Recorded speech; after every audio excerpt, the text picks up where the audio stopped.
Yo, what's going on, guys? Welcome back to another video.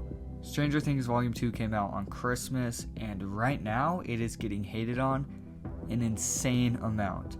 So make sure to like, subscribe, watch to the end of the video, and enjoy the video, guys. Let's get into it. So, Volume 2 just came out, and everyone is just hating on it. People think that it is underwhelming. Nothing really important happened, which, in my opinion, is like completely wrong. I actually very much enjoyed Volume 2. I thought some elements were bad. Some points that everyone makes on hating on them, I agree. Other points, I'm like, dude, come on. Like, that's just your opinion. My opinion, it was pretty good. I enjoyed watching it. I think it was well done. I mean, some plot lines like kind of got brushed to the side, but overall I thought it was really good. Vecna in Volume 2 is insane. I mean, episode 5, first episode of Volume 2, what an amazing like ending scene for that episode. Shock Jock. I mean, spoilers again. I put that warning in the beginning of the video, but unless you weren't watching, you were just listening. Spoilers. This scene in the end where Vecna finds Holly and Max, but Will takes over Vecna's body, that's an insane scene. Probably the best scene in Volume 2 was in the end of episode 5. That scene of Will just possessing Vecna and yelling at Max to run. Truly an incredible scene. I mean, that scene itself is peak.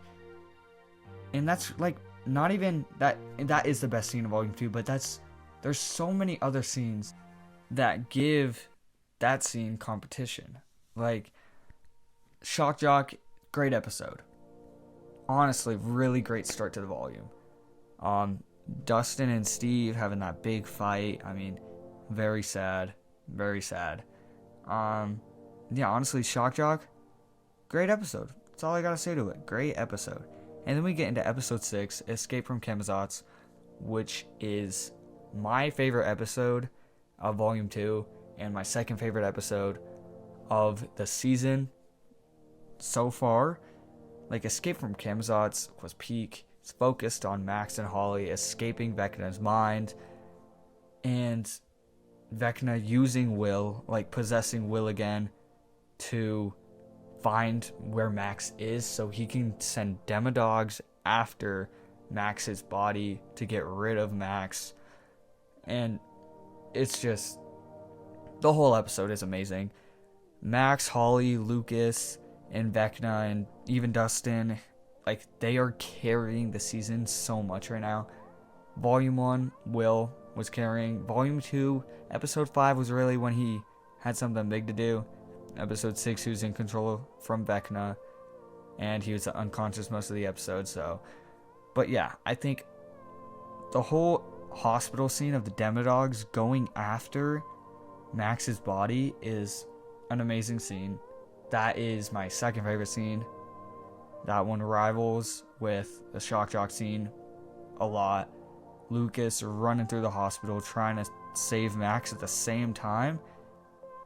What an amazing scene. I mean, like, it's just how they directed that scene was truly incredible.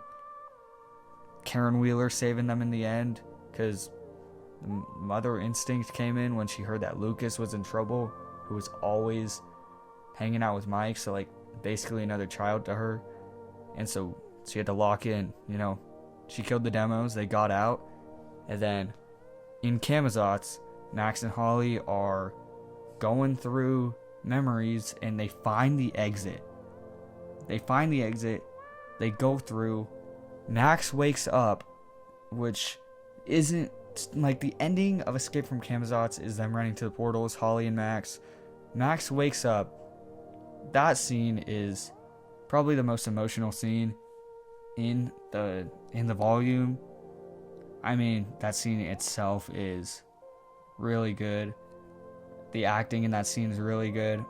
Again, Lucas and Max, they're carrying. Holly, she did not make it out. So she went to her body that is in Vecna's area, that is in Dimension X. And so she escapes that. She goes through, falls down into the Upside Down, but then Vecna grabs her and brings her back. So she is back in Vecna's mind world, which sucks. I mean, but I don't know what they expected. I honestly don't know what they expected. So that's a big part. Max escaping, finally waking up, and there are a ton of big reveals. I mean, the wormhole, the Upside Down is a wormhole or a bridge to Dimension X, which is now being called the Abyss. So that is like a huge reveal. And then Max waking up, so much happened. People are saying that nothing happened, like it feels like nothing happened, even though so much happened. There is so much to talk about from these episodes. I don't understand the hate on it. But there's one thing I absolutely despise. I despise this about the volume. Callie. I hate Callie so much. I don't know why. Or actually, I do know why. She's annoying. But like, something about what she's doing, like manipulating Elle into thinking that she has to die. Elle doesn't have to die, but she's manipulating her to think that she has to die. And so it's just, she's irritating me so much. And she's irritating almost every other character. Hopper hates Callie. I'm on Hopper's side. Callie is one of the most annoying characters. They brought her back. I honestly think she's a villain. Like, she's not giving off, she's giving off villain vibes, but like, in her intentions, I can see how she thinks that her intentions are good, but it just doesn't need to happen. Honestly, it does not need to happen. Elle does not need to die for all this to end. And so I think, like, I kind of think that the Mind Flayer is inside of her. I think she's the Mind Flayer. We haven't seen the Mind Flayer much. We haven't seen the Mind Flayer in the spider form. We've seen the particles in the Demogorgons. We've seen the particles. But we have not seen the Mind Flayer. I don't know if the Mind Flayer is going to be in the finale. I hope that the Mind Flayer is in the finale. We also got a reveal that Will built the tunnels in Season 2, which was a theory. So, I mean, it's cool to see that the Mind Flayer Vecna was using Will to, like, spread throughout Hawkins, spread the Upside Down. And that was a really cool reveal. There is so much cool stuff about this volume. I mean, the whole Abyss thing is awesome.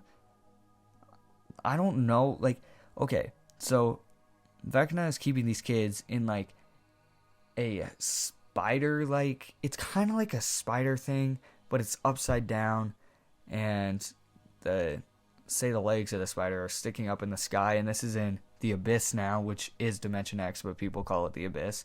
Like, in the show, they call it the Abyss. And yeah, I mean, it's pretty cool. I like it. I like the Abyss. I like the idea of the Abyss. And then, episode 7, Max wakes up in the beginning. But episode 7 is now the worst rated episode. I truly think it is because people review bombed it, saying it was mid, all because of the end scene. Like, one of the ending scenes in that episode, which I didn't like. It was kind of like, I don't know. So the scene I'm talking about is Will coming out to everyone about everything, like, because Vecna was using that against him, and so I see why he did it, but I don't know why everyone had to be there. We had people like Murray there, Callie there. Do they even really know each other? I know Callie does not know Will at all. That's one issue. That scene was done horribly. I thought it was, like, kind of corny, I'm not gonna lie. I think that scene is why people are review bombing it and getting it so low. But it's not, like, truly a bad episode. It felt like a lot of filler. It really did. but it was just setting stuff up. The beginning of the episode, Max wakes up. Nothing really happens in the middle of the episode. I mean, everyone comes back from the upside down. Everyone gathers up, makes the plan. The plan is actually pretty cool. I mean, we have Steve and Dustin figure out their issues, and they're friends again with the line, "If you die, I die," saying they miss their best friend. I mean, the scene was perfect. Nancy and Jonathan had a scene where the matter that was keeping the wormhole intact, Nancy shot it, they almost died, and they had like a heart-to-heart about everything going on, and that kind of was like, it was confusing. It was a perfect scene. It was really good. The emotion was there. It's just, it was meant to be a breakup scene between Nancy and Jonathan, but no one knew it because they kept saying like stuff about each other and then saying what they didn't like about each other. And Jonathan gave her the wedding ring. They threw the wedding ring. Like, it was a breakup scene, but it was just so confusing because some people didn't know it was a breakup scene. I knew it was a breakup scene, but like others didn't, you know? Yeah, so we had that scene, and then we had, obviously, them making the whole plan. The plan is actually Steve's plan, which I think is awesome, how Steve finally gets his moment to be a genius and come up with the plans. The plan is get on top of the radio tower in the Upside Down, wait for Vecna's plan to work, and they're letting Vecna's plan happen. Vecna's plan is to drag the Abyss into the Upside Down, like merge the worlds basically and take over the world. And so they're going to let that happen until the radio tower goes through the Abyss, and then they strike before the Abyss fully collides. Genius plan. Seems really risky, it really does. But it seems like a good plan, it really does. It does seem risky. I don't see holes in it, but I can see it going catastrophically wrong. So that's one thing about it. But yeah, the whole plan seems good. Then we have the whole will scene. And then we get into the final scenes, which are them gearing up. This is when the Steve and Dustin scene happens of them, like the "if you die, I die." I already talked about it. But they were talking about it because they were getting weapons for the final fight, and Dustin decided to use the spears that him and Eddie used back in season 4 when Eddie died.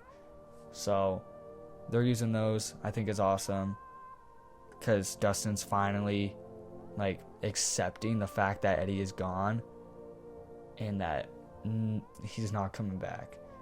So I like that. And we get the whole montage of everyone gearing up. They all load into the truck, go into the military base. We get a shootout scene, which is awesome, of Hopper and Nancy having a shootout with the military. They win, and they drive through the Upside Down. And then we cut to a scene in Vecna's mind of Vecna and the kids sitting around a table with a bunch of candles. And Vecna uses his powers. All the kids' eyes turn white, and their heads, like, they just crank their heads back as music plays. And he's going through with his plan. And then the credits roll. That is volume 2. I liked it. I thought that it was good. I don't get the hate. I really don't. But yeah, hopefully the finale is not rushed. I mean, the plan seems too good to be true. So I'll make a video on the finale. Hope you guys have a great rest of your day. Thank you guys so much for watching. Leave a like, subscribe. Peace.